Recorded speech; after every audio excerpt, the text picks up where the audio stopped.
Hello guys, welcome to my YouTube channel study 2 hours. Friends, मैं आज लेके आ गया हूँ भूगोल का दूसरा पार्ट। जी हाँ फ्रेंड्स, मध्य प्रदेश की जो सीरीज़ चल रही है पटवारी के लिए, उसका ये सेकंड लेसन है भूगोल का। तो फ्रेंड्स, आइए बगैर देरी करें हम वीडियो को स्टार्ट करते हैं। तो एमसीक्यू के थ्रू हम पढ़ रहे थे भूगोल को, जिसमें हम काफ़ी डिटेल्स में इसकी स्टडी करेंगे। तो आइए फ्रेंड्स, वीडियो को कर रहे हैं स्टार्ट। तो फ्रेंड्स, सबसे पहला प्रश्न हो जाता है, मध्य प्रदेश राज्य का भौगोलिक क्षेत्रफल कितना है।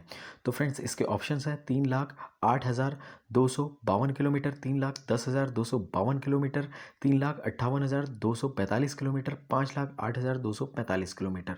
तो फ्रेंड्स, इस प्रकार के ऑप्शंस आ जाते हैं, तो बिल्कुल भी कंफ्यूज मत होइएगा। तो इसका सही राइट आंसर जो हो जाता है वो हो जाता है 3,08,252 किलोमीटर। तो फ्रेंड्स, बाकी ऑप्शंस आप देख रहे होंगे मिलते जुलते हुए हैं।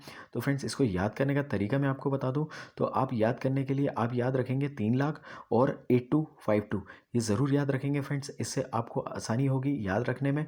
तो आइए फ्रेंड्स, फटाफट दूसरे प्रश्न की ओर बढ़ते हैं।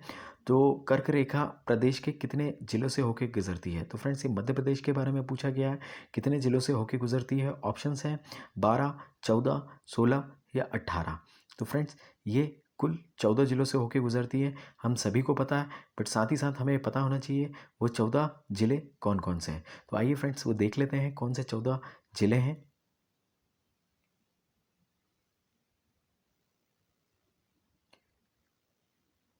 तो फ्रेंड्स, जिले के नाम कुछ इस प्रकार हैं। पहला हो जाता है रतलाम, उज्जैन, आगरमालवा, ठीक है, शाजापुर, राजगढ़, सीहोर, भोपाल, विदिशा, रायसेन, सागर, दमोह, जबलपुर, कटनी, उमरिया और शहडोल। तो फ्रेंड्स, इस सीक्वेंस से याद रखेंगे तो इसको कभी नहीं भूलेंगे, क्योंकि किसी भी प्रकार के प्रश्न पत्र पे प्रश्न बन सकते हैं। तो ये सारे प्रश्न काफ़ी इंपॉर्टेंट हो जाते हैं और काफ़ी पॉइंट्स इसके भी इंपॉर्टेंट हो जाते हैं, तो याद रखेंगे। 14 ज़िले होते हैं, 14 ज़िलों के मैंने आपको नाम बताए हैं। फ्रेंड्स, इसको कॉपी में पेन डाउन कर लें, और अगर कोई भी प्रकार का कन्फ्यूज़न है कमेंट बॉक्स में कमेंट करके पूछें। अगले प्रश्न की ओर बढ़ते हैं फ्रेंड्स, जो कि है मध्य प्रदेश के कितने संभाग हैं। तो फ्रेंड्स, ये सभी को पता होगा, ये ईजी क्वेश्चन है, बट इसी क्वेश्चन से कई प्रकार के क्वेश्चन बनते हैं, इसलिए मैंने अपने साइट में डाला हुआ है। तो फ्रेंड्स, ऑप्शन है 9, 10, 11 और 12।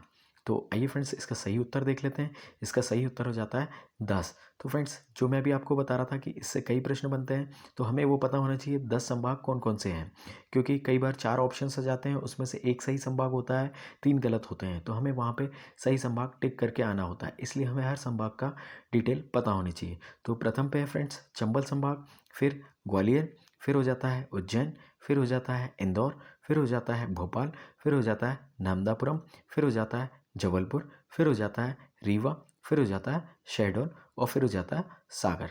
तो फ्रेंड्स, इसको बहुत ही अच्छी तरीके से याद रखेंगे, क्योंकि इसी से कई प्रश्न आपके बन जाएंगे। अगले प्रश्न की ओर बढ़ते हैं फ्रेंड्स।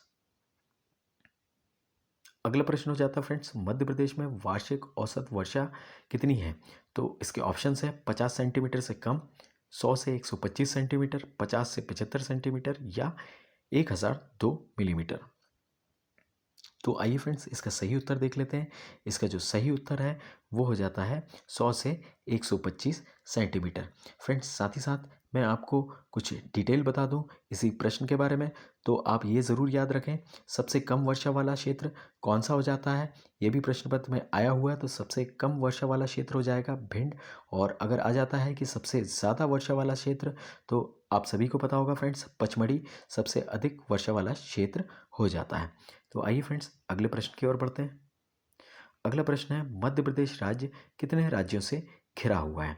तो फ्रेंड्स, इसके ऑप्शंस हैं 5, 6, 7 या 8। तो आइए फ्रेंड्स, इसका सही उत्तर देख लेते हैं। इसका सही उत्तर हो जाता है 5।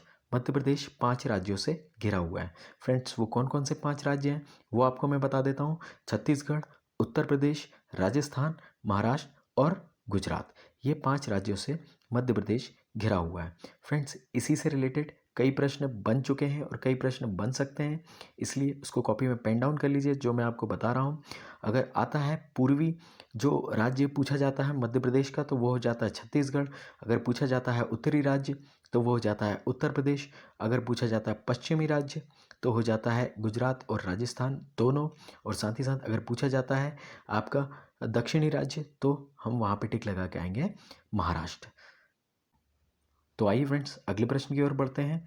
अगला प्रश्न है, मध्य प्रदेश का सबसे कम भौगोलिक क्षेत्र का जिला कौन सा है?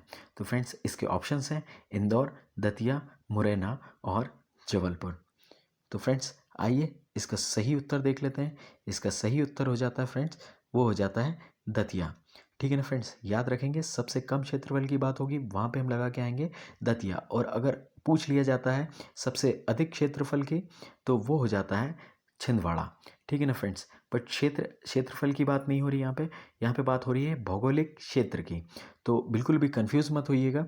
ठीक है ना, वहाँ पे आप लगा के आएंगे छिंदवाड़ा, जहाँ पे भौगोलिक क्षेत्र अधिक पूछा गया है, सबसे अधिक, और सबसे कम पूछा जाए वहाँ पे हम उसको टिक लगा के आएंगे दतिया को। तो आइए फ्रेंड्स अगले प्रश्न पे चलते हैं। मध्य प्रदेश में निम्न जिले में से कौन सा जिला उत्तर प्रदेश और छत्तीसगढ़ के साथ अपनी सीमाओं को साझा करता है? फ्रेंड्स इस प्रश्न से भी कई प्रश्न बनते हैं और ये आज के वीडियो का आखिरी प्रश्न है, तो फ्रेंड्स इसको ध्यान से देखिएगा। तो इसके ऑप्शंस है सीधी, रीवा, उमरिया और सिंगरौली। तो आइए फ्रेंड्स इसका सही उत्तर देख लेते हैं। इसका सही उत्तर हो जाता है सिंगरौली। और फ्रेंड्स साथ ही साथ याद रखेंगे जो रीवा संभाग है, रीवा संभाग के अंतर्गत ही सिंगरौली आता है। तो फ्रेंड्स रीवा संभाग के अंदर कौन कौन से जो ज़िले आते हैं वो हो जाते हैं आपका रीवा, सिंगरौली, सीधी और सतना। याद रखेंगे, इंपॉर्टेंट पॉइंट है। साथ ही साथ ये याद रखेंगे फ्रेंड्स, जो ऊर्जा की राजधानी कहा जाता है मध्य प्रदेश में, वो कहा जाता है सिंगरौली को। तो फ्रेंड्स ये था आज के आईएमपी क्वेश्चंस। आशा करता हूँ आपको सारे क्वेश्चन समझ में आए होंगे और आपने अच्छे से इनको पढ़ा होगा। और अगर किसी भी प्रकार का डाउट है, कोई भी प्रकार की परेशानी है, तो मुझे कमेंट बॉक्स में कमेंट करके पूछिए, मैं बिल्कुल आप सभी को उत्तर दूंगा। तो फ्रेंड्स आज के वीडियो में इतना ही। जय हिंद, जय भारत।